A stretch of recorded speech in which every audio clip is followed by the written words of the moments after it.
All right, everybody. I believe we are live. Good evening, everyone. Welcome to another Shimano School. My name is JP DeRose. Obviously, I'm joined by Captain John Irwin. John, how are you doing, sir? Doing great. Doing great. Got a little airflow in the garage. It's a little humid, but yeah, we're here. A little humid in South Carolina, is it? You don't say. Been sticky.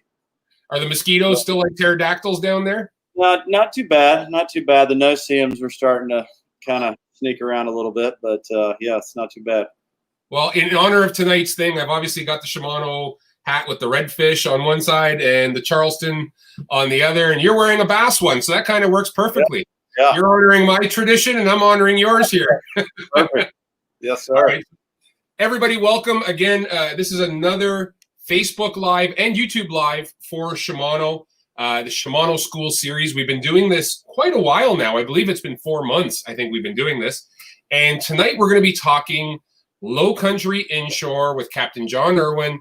So first things first, love seeing where everybody's from. There's Tony. Hey, Tony, how you doing from the Sault Ste. Marie, Ontario, one of my boys. Let me know where you guys are from in the comment section. Always love seeing the range of people from all over the world we've been seeing. Lap, how you doing? You're over on our YouTube channel. Obviously, folks, we're going to be talking Low Country Inshore, but for those of you who are freshwater fans and addicts like I am, this is the closest thing you will get to fishing clearwater smallmouth or shallow largemouth is this inshore fishery in the salt. I mean, it is so good. Tim, how you doing from Utah? Tony from Winnipeg. How is Winnipeg doing? It's a lot better now than it's probably going to be in about 4 months when winter hits them. Because it is miserable there in winter. I will tell you, it's all of Canada's miserable in winter. Who am I kidding? Newport, Rhode Island. Greg, how are you? Hope you're doing well. And Rick from St. Cloud, Florida. Richard, hope you're doing well. So this has been an ongoing thing for Shimano. The idea behind what we're doing is obviously to educate everybody watching. The good news is this will live after our live on both our Facebook and our YouTube channel, so you can always tag a buddy or watch it later to rub up on something. If you're planning a trip and you call John, you say, hey, I want to come down to South Carolina, good opportunity here to get some information. Tony's saying it's warm in Winnipeg, which is rare. Tony? Yes, I see the smiling, laughing face. Captain, yeah. Captain Scott, Challenger Fishing Team from Dallas, North Carolina. Scott, how are you? Hey, Mark. Mark Phelps is on board. Skip Bandini, Cape Cod. And Duke Denton from Table Rock Lake. So we got people rolling in from everywhere. I'm just waiting for our Guatemalas and Panamas. And Steve Sanders from Charleston is in. So, all right, let's get things rolling here. We want to talk about this inshore. And there's a ton of information available out there. But I think John's probably one of our best sources to do this. So, John, explain to me the definition of what most people believe inshore fishing is. I think that's just pretty much considered from inside the beach and on in and back into the marshes. Anything inside the beach and the inlets, and we have a huge expanse of marsh going back inshore here. A lot of water. And I've experienced a bit of it. I actually spent an afternoon and one morning when we were shooting the Stratic video with Kelsey that time. Yeah, it's expansive. So what's the learning curve? Because it seems like between oyster beds and dropping tides, I mean, there is a potential for someone who does not know the area to get into trouble real quick. Right. Yeah. I spent the morning with some guys today that are learning. It's like from the ground up, here we go. Basics, get started. How do I get around? The guy's been around here for a long time, but just kind of new to the whole fishing part, getting ready to retire, wants to do it more. So, you know, today, starting out, spending a lot of time at low tide this morning. It helps you get your bearings and see what's out there, see where the water is, see where the water is not, which we have a lot of places like that are just barely covered sometimes. See where the danger is, oysters, and it also really helps you identify where you want to fish. You know, everything when the water's up, we have 5.5 feet of tide. Wow. Moving up and down on a daily basis. So you wander out there when the water's up and you look at the edge of the grass and everything looks the same. It all looks like water and marsh grass. When the tide's down, you really see the varying places along the edge, and you can really get your head around where the fish can hold. So, knowing that tide going up and down and navigating our water, it's always great to get out when the water's low to give you some perspective on what you want to do at other times of the tide. And that is very similar to what we do with our lakes when they're drawn down in the winter. It's a great opportunity to go out and find road beds if you're in the south, or, sunken timber and stuff like that. So what is it that you talked about, structure and things fish would hole in? I'm assuming you're talking about shell beds, potholes, places where current or food can flush into during tide movement. Absolutely, places around creeks, on the edges of the bank, even stuff that's an old dock that's not visible, maybe any kind of structure like that. When you got the tidal movement, you got areas where the water may fill up like a sink, and on that same when the water's coming in, and on that same bank, maybe when the water's going out, it's moving down that edge in a much more directional type flow, and identifying stuff like that in conjunction with where that structure is and stuff. That's what's going to help you find them, because you go out enough at high tide and you're swinging in the dark a little bit. You need to identify where you need to be at the right times. So are you doing this all visually? Are you using any of the newer electronics to do stuff like this and find, maybe the stuff you can't see? Or are you just old school up on the polling platform, reading the water kind of thing? A huge mix of all that. Definitely, we have an awesome sight fishery.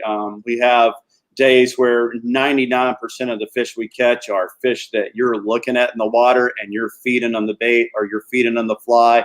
We have a bunch of tarpon in right now. And, the side scanning technology with that is a total game changer. And that's something I definitely incorporate. It's pretty amazing to actually know how many fish are there and really exactly where they are a lot of the time. And so all of the above, really just incorporating as many things as I can that's out there technology-wise. Yeah, the latest one that actually I've got my mitts on finally is the latest 360 Mega 360 imaging. And, I've been using side imaging or side scan, whatever brand you're using. I've been using Humminbird side imaging for a number of years now. And it's great to see what you're going past. But, really to know what's in front of you is a game changer to me, because you can see 20 feet at 1 o'clock, there's a hole, or a shell bed at 11 o'clock 40 feet. Before you end up on top of those fish, now we have the opportunity as anglers to actually see them and make the cast before we spook them. Sure. And I think as the technology progresses now, it seems like it's much more user ready out of the box than it was a short time ago. The way that it's progressing, when you plug it in and you turn it on now, it generally is going to give you a pretty good idea of what's there. Yeah, you don't need to have a pilot's license to figure out electronics anymore. No.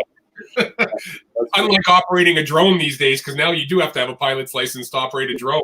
Yeah. It's pretty ridiculous. But all right, so getting around, time on the water, obviously, and then all of the above, visual, low tide stuff. But your area, you want me to pop up the area that you're concentrating on? Sure, you can pop up that area we fished today. I do a lot of trailering. I'm always on the move. It's not uncommon for me to, the days are getting a little bit shorter now. So if I get to the ramp at 6, I'm usually feeling like I'm getting there on time. But that being said, this is kind of the backyard for me right here. Filmed the show with Carter here recently. I didn't think we moved for about 3.5 hours. I'm not going to put an X on the spot or anything, but this is that particular area, and some nice detail here of basically what we have along our coastline, and you can see it just north of the deep inlet. A tremendous amount of shoaling generally around our inlets, and our inlets aren't dredged. You got a lot of movement out there with the sand, tide, things moving stuff around. So this is just ever changing out here in the front. And, you know, generally, like, contrary, I think, to what a lot of people might think, the redfish aren't coming and going from the ocean. They're living in the marsh. We do have a lot of fish that come and go. You know, Spanish mackerel may come in with the tide. You know, the tarpon definitely moving in and out with the tide, and other fish that do kind of fluctuate like that. But for the most part, a lot of our redfish are really just residents in these marsh areas, and you know, the trout, a little bit more movement with the trout. But unlike some other places that I've fished, like Louisiana, for example, I feel like the fish are really on the move. Even the small redfish, or what they call regular size fish, the big fish, the fish are always moving a lot. And our fish move somewhat, but it's more of a movement with the tide a lot of days. You imagine the tide is going up and down 5.5 feet. So if you're along that path where the fish are coming, you know, we're playing a game of intercept along the edges of the marsh here. And you can see all the tiny little creeks that kind of delve back in, and it gives you an idea. You know, pretty simple, shallow edges, and then you know, these green areas are areas that do cover with water, but show sand at times. So inside the inlet, and pan north a little bit, JP, just a little bit north. So here on these corners, big flats, shallow water. Sometimes hard sandy bottom, and sometimes out here near the coast, you know, it's going to be a little bit more makeup of sand. And as you travel further in, you get the pluff mud. Sometimes you drive that push pole down in there. If you're sticking on the bottom, man, that thing's going 3 or 4 feet down in the mud. You know, you're breaking a sweat. So the differences in bottoms, you know, based on where you're traveling in the marsh there. So your green areas here, are these the ones that will be dry during low tide and then will cover up during high tide? Absolutely. And this particular area, there is a massive amount of erosion going on some of these banks, and you got water busting through some channels and things in there and creating new fish habitat in that area. It's just been kind of a progressive erosion that's happening there, but just think natural progression of things and shifting of the sand. So looking at this, so I'm just looking as a guy who I really don't know the area all that well, but now you've got an area here that is dry during low tide, but a 4-foot pocket on the inside. So you can sneak in there. Odds are good you could find redfish in something like this. Yeah, you got some structure in that particular area. You know, we do get erosion on the banks. So what you find a lot of times are, you know, down trees, things like that have laid over in some bins and things. And those will hold a lot of fish at certain times. And even, you know, as maps go, it's like totally inaccurate, you know, with us like 6 months later. So there is actually a kind of a nice little ditch that runs in there and that particular place, but not shown. You know, when I'm going to a new area, or even when I'm scouting areas, there's nothing, a great resource, Google Maps or any type of imagery.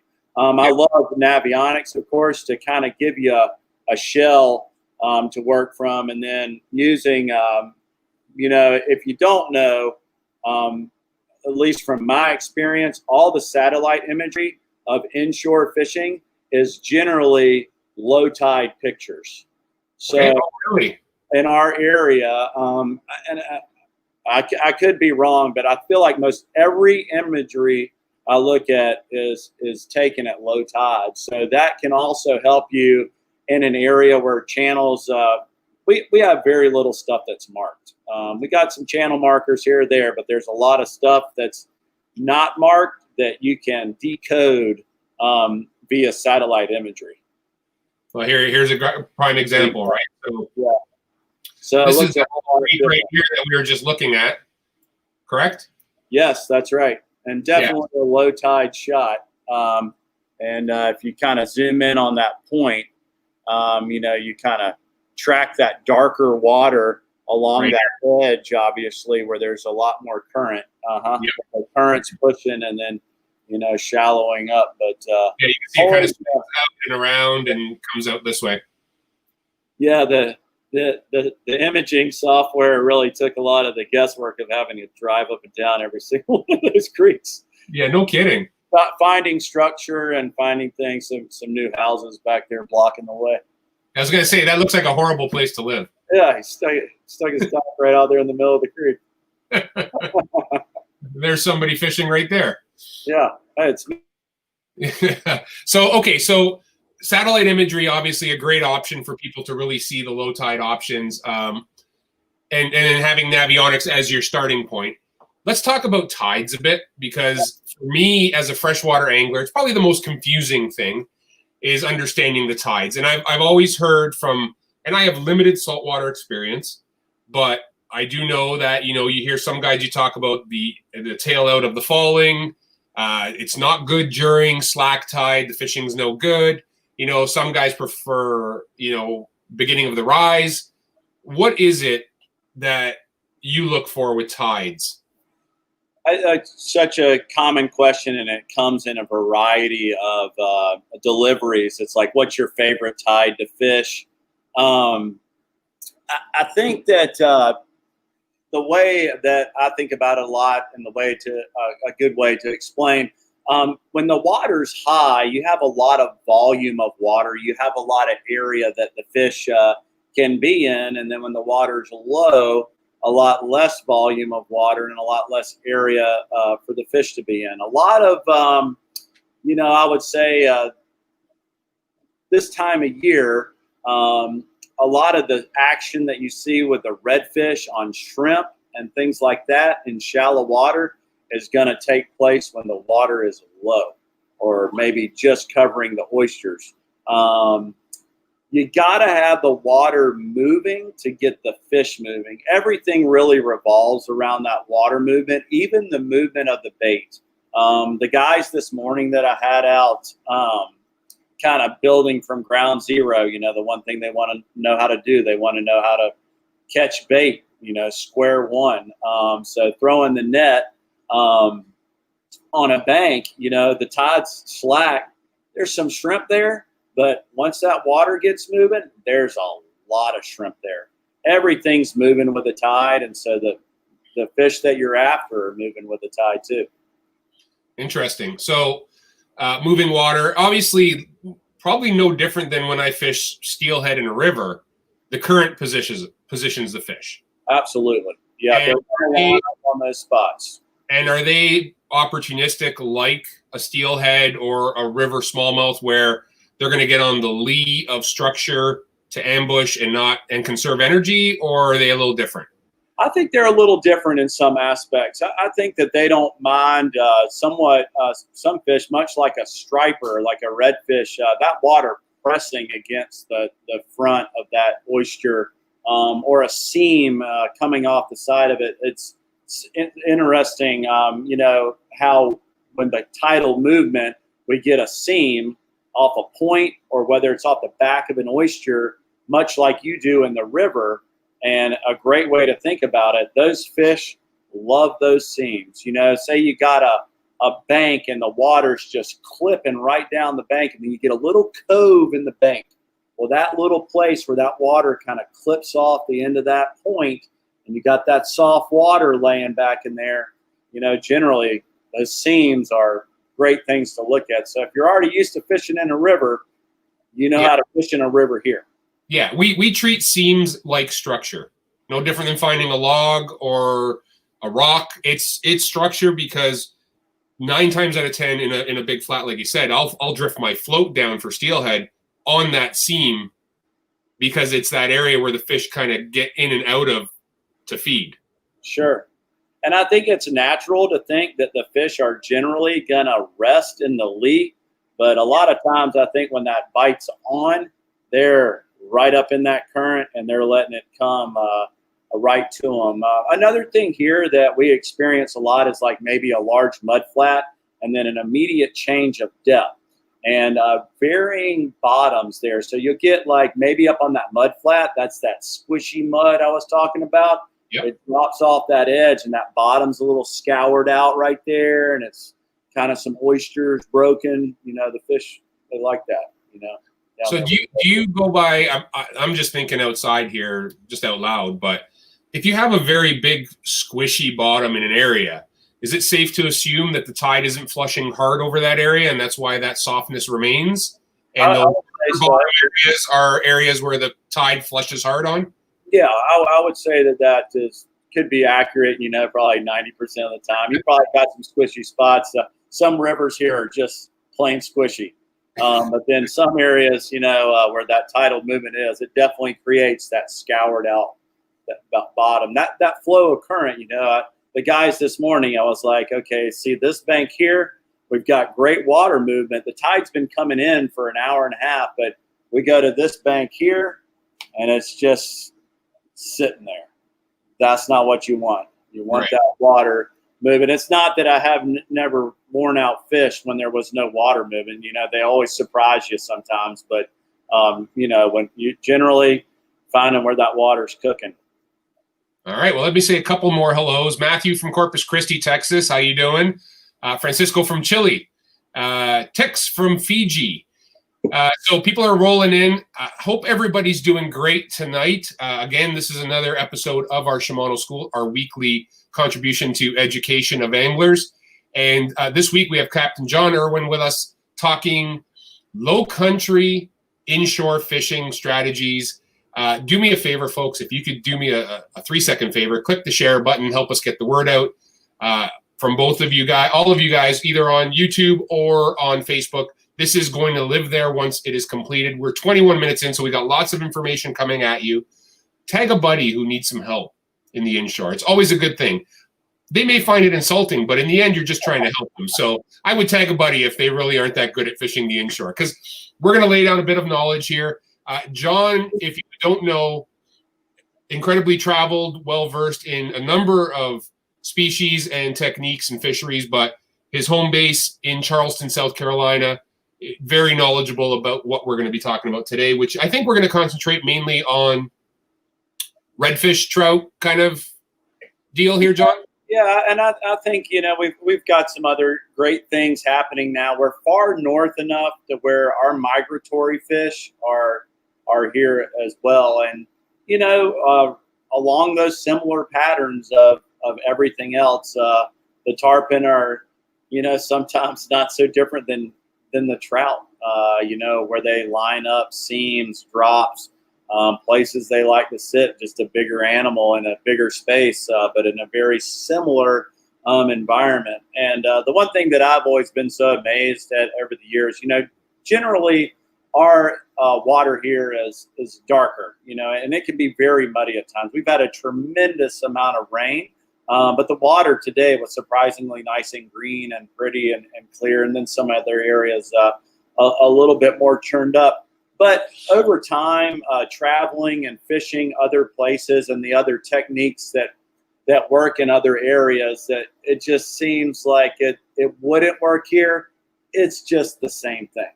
The water here is darker. You might not be able to see that bar that those tarpon are swimming on, or certain variations, but everything really relates to other areas. Absolutely. All right, and just a little quick hello. Chris Russell says, hey, JP and John.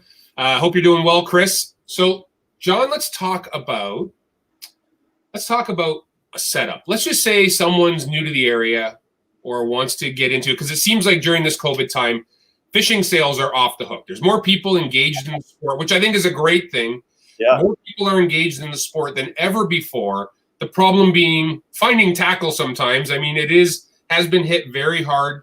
So inventory for a lot of the tackle stores has been tough to come by, but let's just say they want to take this up because it's a great pastime. Maybe want to get the kids out on the water more. What's a setup you could recommend for fishing the inshore around the Charleston area? What would you recommend?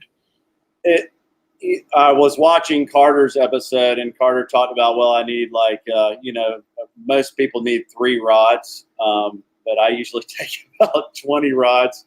I've got a blown gas tank in the big boat right now, so I'm stuck in the skiff. So I'm not taking a million rods with me right now fishing day in and day out. But that being said, if you had to have one stick here to get it all done, 7.5 foot, 8 to 12 pound, 2,500 reel with 10-pound Power Pro really gets it all done. So are you, and I know we talked about this a bit earlier, you really enjoy the Imx Pro Blue Series for what you're doing. And I know they have, oh, my dog just showed up. I know if I look at the Imx Pro Blue Series, and this is a new redesign from last year that we released at ICAST, there's several 7.6s. We got 3 of them, from everything from medium, moderate, fast. So 903, 904, 905. So medium, heavy, and extra heavy. You're talking more of the medium? A little bit. The Imx Pro is something I'm kind of using a little bit more for the heavier stuff, applications, big redfish, tarpon, things like that. Yep. I don't know if we've made it all the way to I've been a green water guy from day one. So the one rod I know in the green water series, there's really 2 that I use.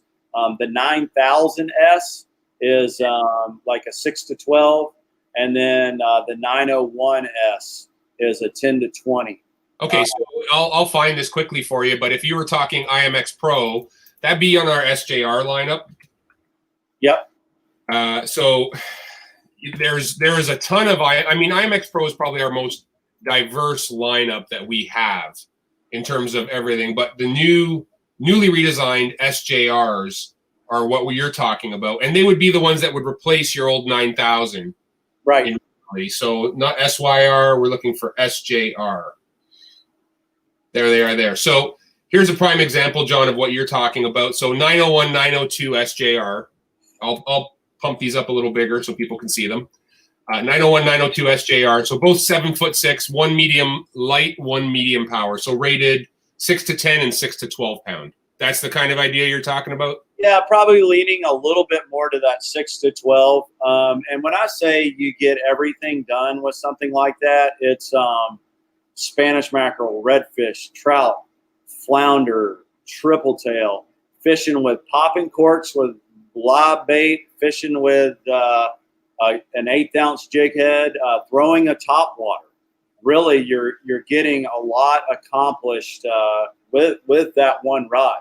The only thing you need more rods for, if you don't feel like tying more stuff on, you need to be ready to go. You do lean in that 10 to 20 pound class. Sometimes fishing around heavy structure, docks, stuff like that. Those windy days, northeast, got to get out of the wind, got to make it happen. Some of that, heavier line. Yes. Maybe 15-pound Power Pro, but it's very rare I get away from 10-pound Power Pro.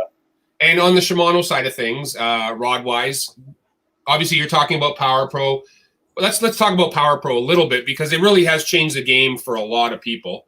The benefits, obviously, for most people who've ever used braided lines, small diameter, 0 stretch, no memory, super sensitive, rock solid hook sets. I mean, it's got a lot of reasons for being great, but you're concentrating on the lighter side of things, from what I understand. You're doing that 10-pound on most of your spinning setups. Yes, whether it's in the flats, sight fishing, and we're running a little bit of leader off there. If it's kind of, general day-to-day use, it's got 20-pound fluorocarbon on the end of it. Right.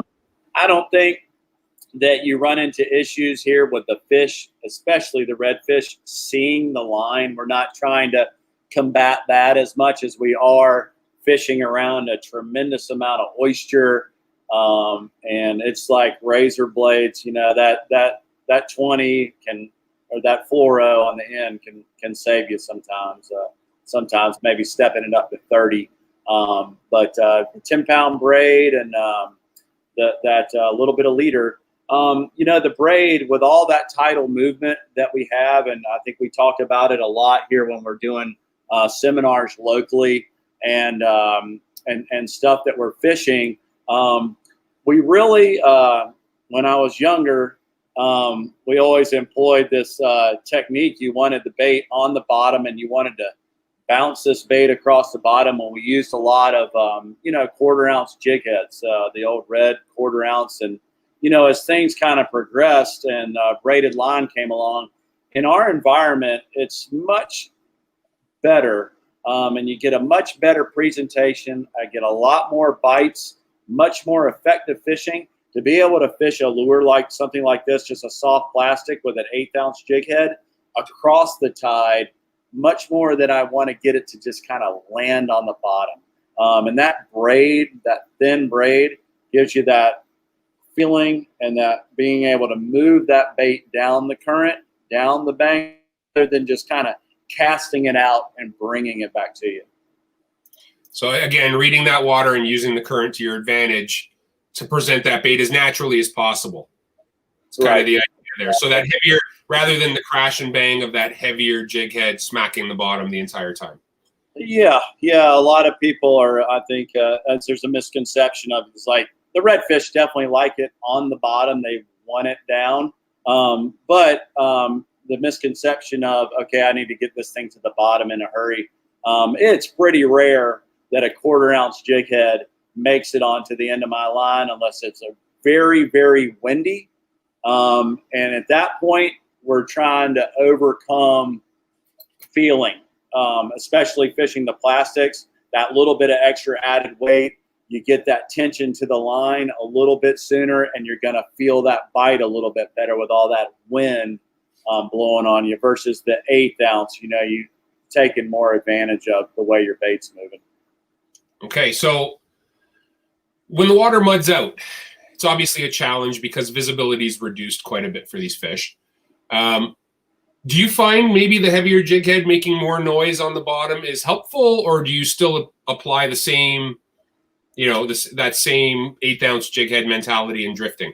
I still do apply a little bit more of that same 1/8 ounce head. The one thing that we do switch here to a lot are more scented baits.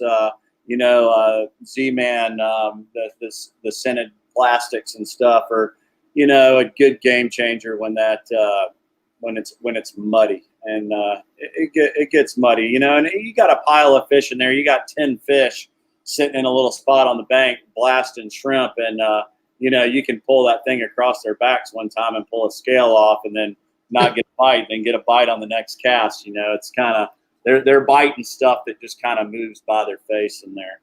I almost feel like people underestimate the hunting ability of a fish even without sight, because they're finding a nearly translucent shrimp in muddy water without issue. Oh yeah, that's right. They're impressive predators. I mean, and saltwater really ups the game compared to we think freshwater fish are like good predators, but anybody who's fishes freshwater but never experienced the savagery that happens the way water fish eat, feed, hit, strike, run, pull. I mean, everything about it is a completely different ballgame from freshwater. Yeah, there's usually at some point in the day somebody's screaming or yelling or something crazy's happening. Okay, so we talked about your setup a little bit. 7'6", 6 to 12 rated rod, spinning, 10-pound Power Pro, reel size. 2500s, almost across the board, and I'm fishing a lot of twin power. And in the new twin powers, we do have that 2500 size. In the XV years past, the 3000 still had a little bit. I felt like a little bit smaller frame, maybe. It was pretty comparable to a Stratic 2500, but with the introduction of the new twin power 2500, that's dream come true right there. It's really good. Yeah, so that's the twin power FD. Obviously, available even in a 1000 for us up north. I've been actually fishing these twin powers, the 2500s up here, and the 3000 are the two that I use a lot, and they are incredibly impressive. Like, very powerful, great drag on them. I think everything from 3000 up has a cross carbon drag. So for your harder running saltwater fish, that's a bonus as well, I guess. And the durability and the longevity, that's pretty amazing. So, and for those wondering the difference between a 2500 and a 3000, I mean, obviously, same bodies, really, just a deeper cut spool and a different handle between the two. Yep, that's right. Yeah, and you still prefer, because I guess because of the small diameter of braid is why you prefer the 2500? Yep, yes. Just that it's lighter, a little smaller feel. Yep. Very cool. All right, so I'll jump that up so people can see what we're talking about here. I'm sitting here looking at it. So there's your Twin Power FD, and again, when it comes to sizes, available from 1,000, 2,500, 3,000, 4,000, and 5,000. And then if you need bigger, you go to the Twin Power saltwater side, where it goes from 8,000 up to, is it 20 now, I believe, or 14 for sure? 8, 10, 14, 20, I believe. Yeah, I think I've got a few the older models that I was fishing 5,000s, applications, spade fishing at the wrecks, and triple tail fishing. Use that. So 4,000 up to 14,000, basically. Yep. Yeah. So perfect. So you've got coverage from 1,000 up to 14,000 in the Twin Power series, basically. Yeah. All right. So so a recap for those people who are looking for a combo for the first time. So you're 6 to 12 rated, 7'6" spinning rod, 10-pound Power Pro, 2,500 size Twin Power or equivalent reel, and then fluoro leaders 20 and 30 pounds seem to be the norm. Yep. All right. Well, now you people know. So, folks, again, welcome for joining us tonight for another Shimano School. We're here with Captain John Irwin. Again, we appreciate you guys clicking the share button to get this word out, and also tagging a buddy or a friend who's interested in this kind of fishing. We are also taking questions. You guys are all kind of quiet tonight, which means John's talking about everything he needs to. But if you have a specific question, please post it in the comments. We will try to get to it during our time tonight. John, I got another thing for you, because me being a freshwater guy, and I have jumped in a boat with you, and we actually fished the one time. How close can you explain it is for freshwater anglers to come down and experience and engage in the saltwater inshore fishery? I mean, gear-wise, are they pretty level? Like, they can bring their freshwater gear to experience what you're doing? Yes. The way that the gear is constructed, it's going to cross over just fine. But I love getting the call from somebody who's a really experienced bass fisherman. Get a guy on the boat that's good with plastics, no matter if he's a smallmouth guy, a largemouth guy, or what he does. If he's accustomed to fishing soft plastics and top water and stuff like that, that's a guy I always love to have on the boat. You get him in the right spot, it's like, wow, a lot of when the bite's good in the salt water, you know what it's like. I mean, it's just it's happening. You got the right setup and the right guy on the bow or the gal on the bow. It's really nice. All right, and so let's talk a little bit about the target fish here. So you said there's a whole bunch of stuff going on in this inshore Charleston fishery. So redfish, specks, so speckled sea trout. You've got tarpon, migrating tarpon, basically. You've got bluefish I've experienced there. Yeah. Often, yes. Annoying as they are, yes, you have them. Mackerel running inside these channels. Mm-hmm. Excellent. Great triple tail fishing here. It's a fishery that we finally got some regulations on, more and more fish around. Big drum, black drum, a lot of species migrating in and out. But when it comes down to the end of the day, a lot of people that come fishing, they want to catch redfish. And so we do it a variety of different ways. And we talked about the tide a little bit already. I thought I'd touch on, generally we got about 5.5 feet of water moving. On the new moons and on the full moons, and we get these king tides and spring tides, bigger tides. Once we start to get to that flood level of about 6 feet, which it'll build to that on the moon. I mean, sometimes we can have tides that are 7.5 feet. Absolutely makes the whole place look like a lake. All the grass is covered, too much water. But right about 6 feet to about 6'3", we get that phenomenon twice a month. It usually runs for about 4 or 5 day segment where it's really good. And it's a moon-based tide. So a lot of times in the summer, it's happening in the evening where we're fishing in the grass. And that's what a lot of, especially the fly guys, want to do, and the sight fishing guys. At those higher tides, the fish are basically going up into the grass, and they're eating those small fiddler crabs. And once that water floods, they'll move in there, and they're digging in the bottom. Their tails are up, and you're sight casting to basically one fish at a time. Not a whole lot of schooling action or anything going on at that time, but it's kind of the ultimate challenge. It's not the easiest fishing with all the grass and everything we have around, but for the sight fishing guys, it's huge. And then like today, we concentrated a little more at low tide. Naturally, the water's lower, the fish are more compacted, the redfish. Nothing like a good low tide early in the morning, a little bit of outgoing left at dawn. The top water works great. But in the grass, a lot of weedless, even the top water in the grass. But a lot of times in the grass, we're pitching soft plastics, DOA shrimp, weedless jerk baits.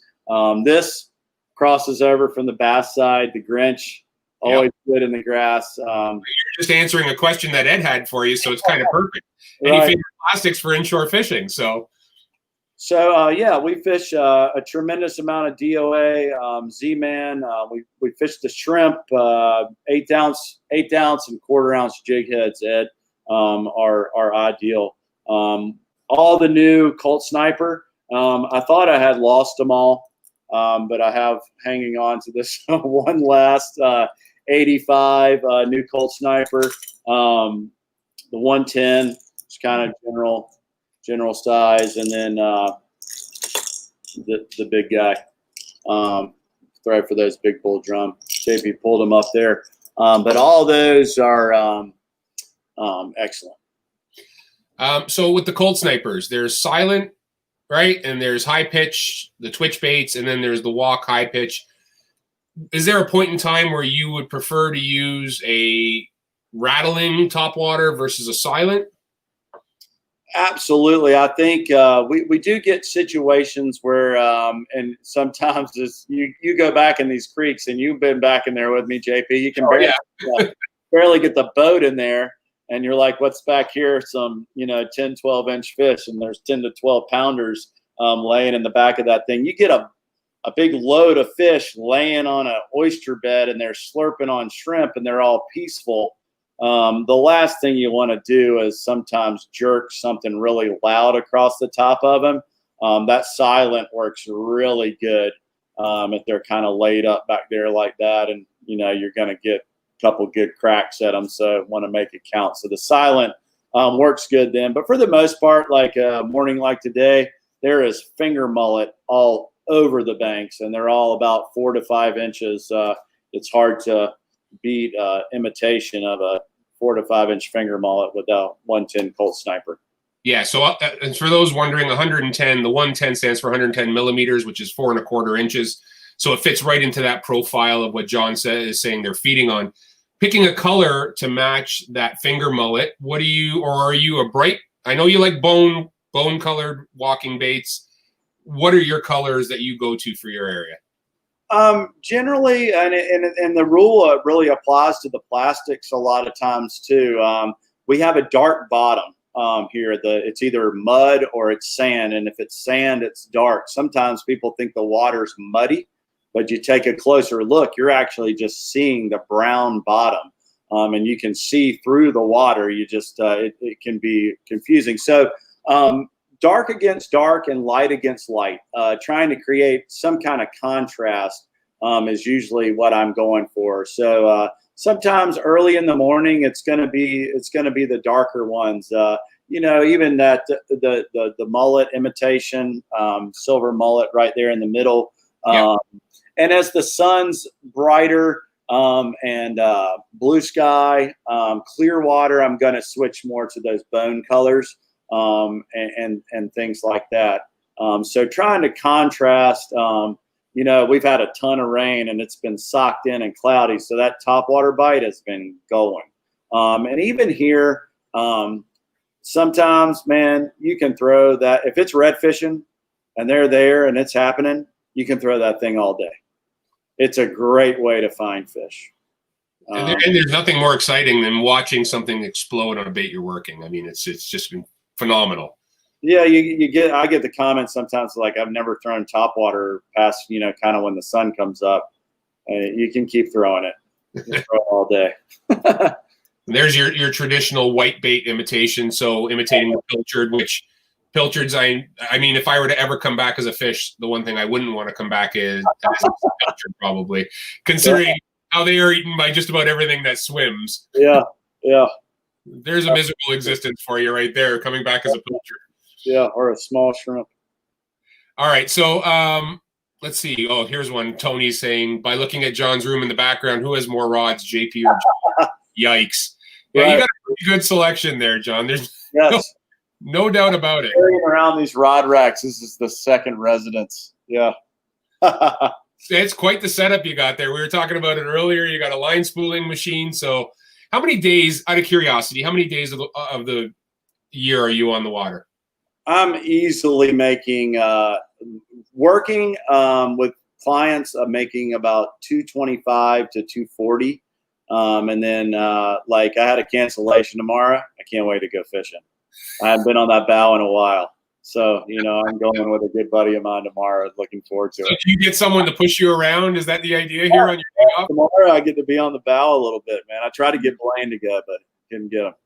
You couldn't convince him to push you around for the day? All right. Yeah. I don't blame Blaine on that one, I got to say. So, yeah, I mean, I probably breach with traveling. You know, I do some travel trips with fly guys, Cuba we've done, and the Bahamas. But as you know, and everybody else knows, traveling's kind of got a kink in it right now. So I'll still get my days in. Going to Montana with the family here Labor Day week and we'll be fishing every day. Everybody around here likes to fish. Awesome. That's incredible. So let's talk seasonal migration for you, because a lot of people probably don't realize how good your inshore fishery is come wintertime. Right. Yeah. So let's talk a little bit about, you're in summer now and you've got the tarpon around, and all those fish that are going to move south in the wintertime are here now where you are. But what happens as the fall comes along? You go, you know, we have a lot to do right now. You can kind of just bounce around all over the place and stay busy. As we start to kind of get into October, and just the trend of things lately, everybody knows it doesn't get that cold in October anymore. We kind of really start getting the weather at the end of October when things start cooling down. But it doesn't take very many little northeast winds, get the water to start dropping a little bit. Really, once we kind of get down around that 75, it goes crazy.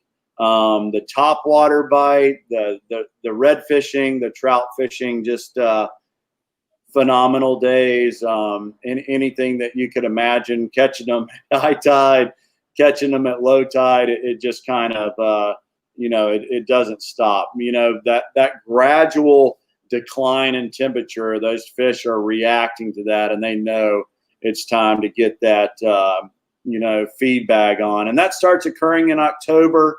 Once we really get into November, then you can start seeing that maybe like you wake up in the morning, it blows hard northeast that night. You wake up in the morning, it's 32 degrees and it's calm. Man, it's nothing better than that right there. That's going to be a really good bite. And then the other thing that happens a lot during that time is when that water gets colder, all the silt and sediment settles much, much faster. All the plankton and algae that's been growing all summer is gone. So we get like bathtub gin, clear, beautiful water, excellent sight casting, fish flashing, rolling. I'm talking about redfish. The trout bite's incredible. And that really, the bait stays around, the shrimp stays around through December. Then we kind of get that dead of winter mode, January, February. And contrary to what, as a fisherman, you're like, oh, it's getting really nice. It's 75 in January. It's going to go off. A lot of times around here, it's always seems to be better to me if it just kind of stays cold.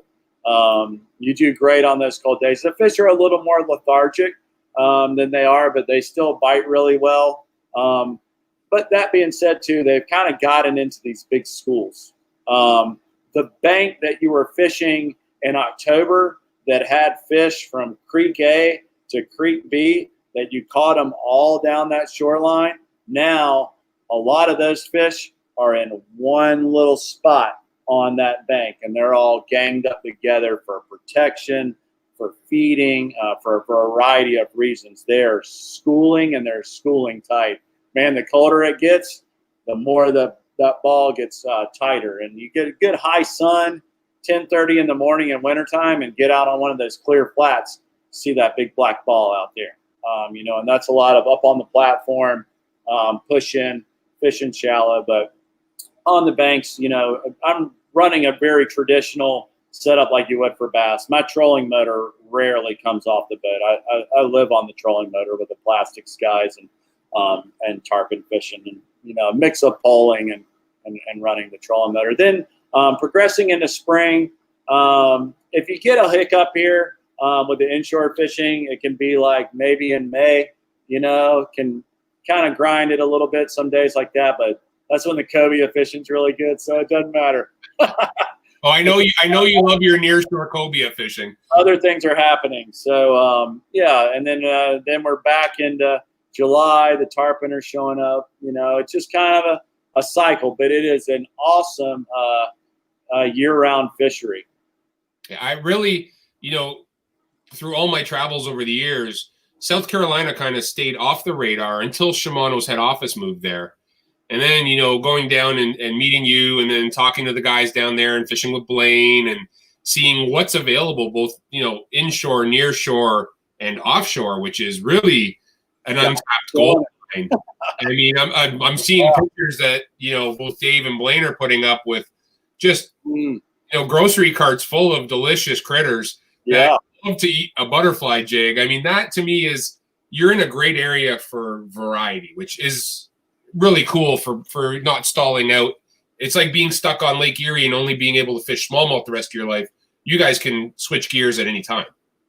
Right. Yeah, absolutely. Yep. And even, just right up the same river that we're catching redfish and trout in, there's world-class largemouth bass fishing in the Cooper River. So, I mean, you got a little bit of everything.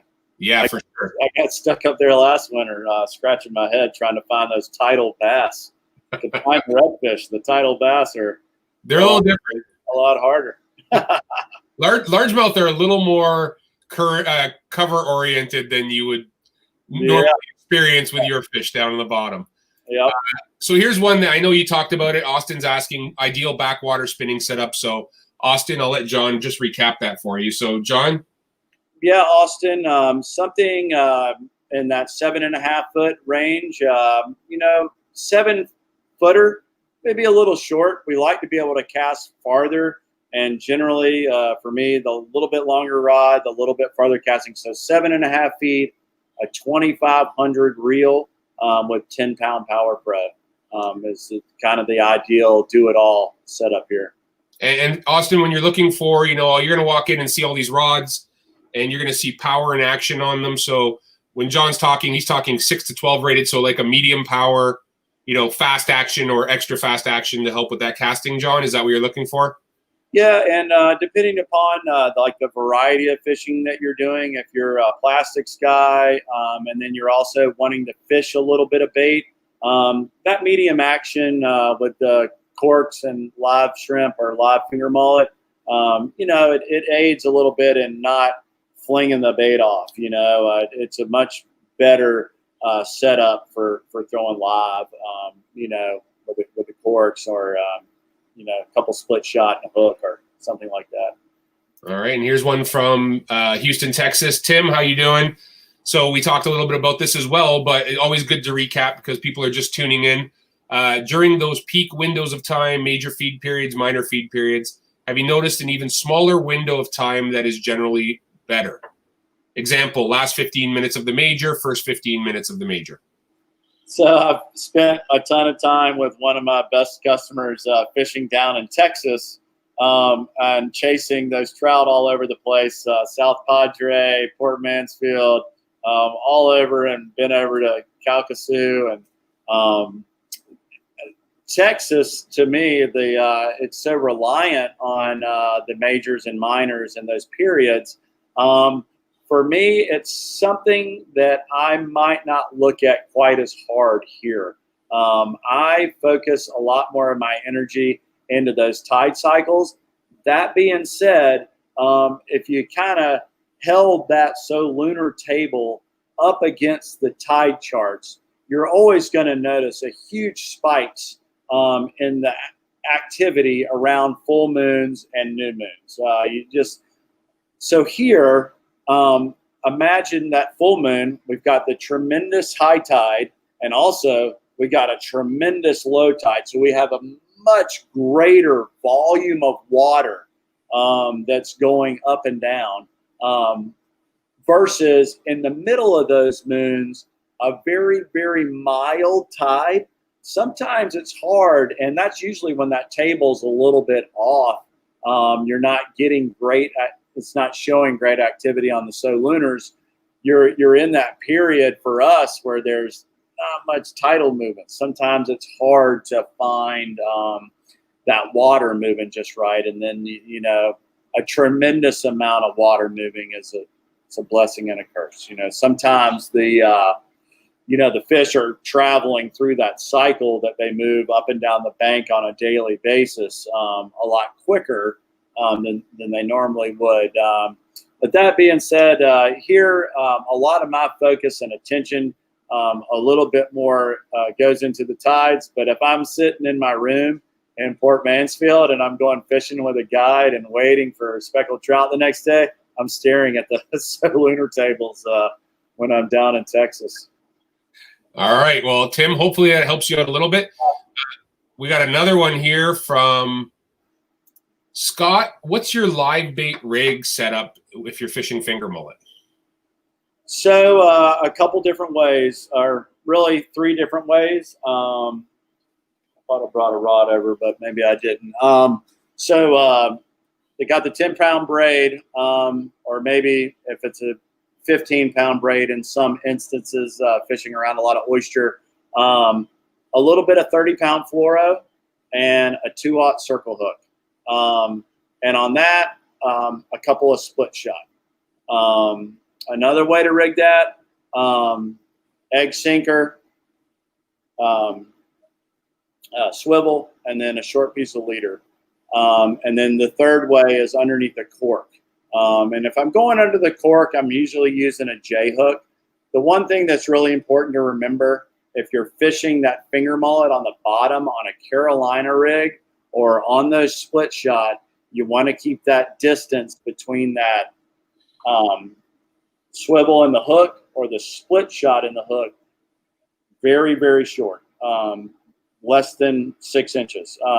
You're gonna, if you got that thing too long, which kind of a misconception, if the fish sees the weight sitting there, he's not going to bite it. I would just totally forget about that. You want that little piece pretty short. You want, when that fish bites that bait on that circle hook and sucks it in, you want those split shot to bump him in the nose or him to feel some immediate pressure. So keeping that leader right there on those Carolina rigs when you're fishing finger mullet real short is really important for, you're releasing some of these oversized fish.